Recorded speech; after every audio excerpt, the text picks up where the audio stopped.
તારીખ 24/2/2026ના રોજ વાગરા પોલીસ સ્ટેશનમાં એક મારામારીનો ગુનો નોંધાયેલો હતો,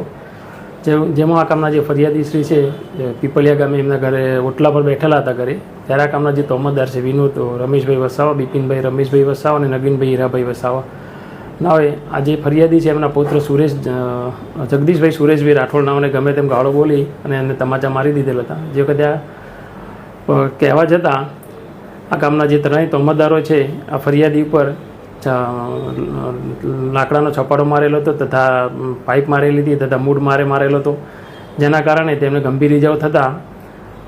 તેમને વડોદરા SSG હોસ્પિટલમાં દાખલ કરવામાં આવેલા હતા. ત્યાં એમને સારવાર દરમિયાન તારીખ 2/3/2026ના રોજ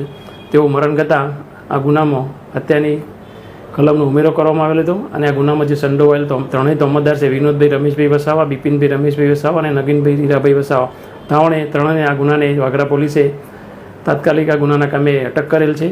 અને આગળની તપાસ તેઓ ચલાવી રહેલ છે.